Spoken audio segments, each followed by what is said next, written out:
mean, Mexico is one of the great forums of our business, clearly the biggest in Europe and by many measures the biggest in the world. And it's become an incredibly important place for folks like me to gather with my peers and other people that influence our business. Delighted to be given a keynote this year, and hopefully I'm going to make some provocative remarks. My thesis is based on a kind of refuting two familiar tropes about the media world and the advertising world. And the tropes are that fragmentation is something that's been just barnstorming along and will continue to happen without pause. And the second is that there's been a macro migration in media consumption from a broadcast world to a desktop world and now to a mobile world. And you hear the words fragmentation and the expression mobile first all of the time. It's my sense that the second of those, broadcast to desktop to mobile, actually needs to be reframed slightly, and we need to think about that migration as people watch channels, people use sites, and now people use apps. So channels, sites, and apps. And it's clear within all of that that it was the massively multi-channel world and then the infinite site world that were the basis of the notion of fragmentation. But when you look at the app world, you see a completely different picture. So we know on cell phones and tablets that more than 80% of people's time with those devices is spent using apps, not the mobile web, but apps. We know that people who have smart TVs, as more and more people do, interface with those TVs through apps. We have people walking around with watches on their wrists, the interface with which is apps.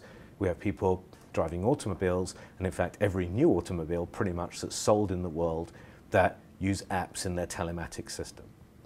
When you then look at the ownership of apps, you see a concentration around the Facebook family of apps, the Google family of apps, around giants like Amazon and their analogs in other parts of the world.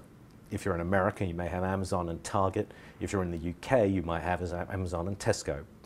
Around the banking apps, around the travel industry apps, and around entertainment with YouTube and Hulu and Netflix, all as apps.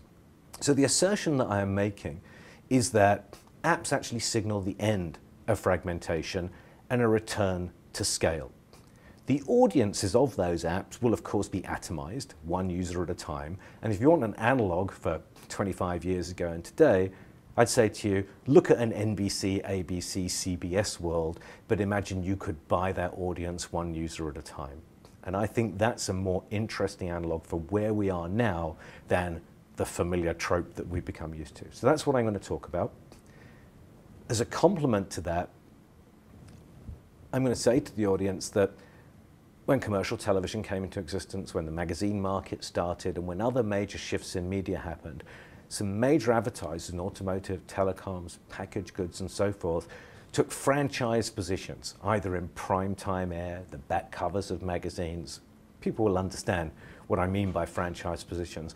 And they projected those franchises by negotiating them year after year after year, and doing so at a point or two below inflation, and over time building the delta of competitive advantage and media value versus their peers. At the dawn of the internet age and the dawn of the web age, that advantage went away because no one could work out how to build and protect franchise positions in a world of what appeared to be unlimited supply.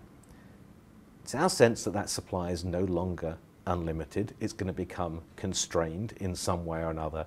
And so perhaps by leaning in hard with advertising, with content and services, and thinking about how that advertising, those services and that content can be integrated into the app experience, advertisers that go fast, go hard and go big will rebuild the platform of durable competitive advantage.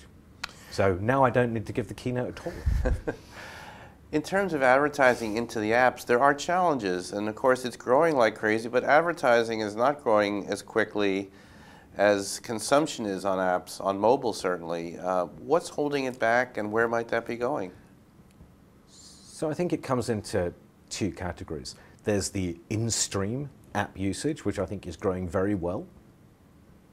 Facebook, Instagram, Twitter, Snapchat, and so forth. And then there's in-app display advertising, which is growing less quickly.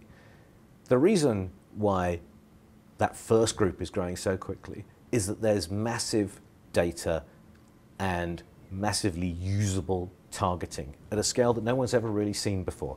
When Mark Zuckerberg announces that 1 billion people used Facebook on one day, that represents a scale at media opportunity that no one's ever seen before.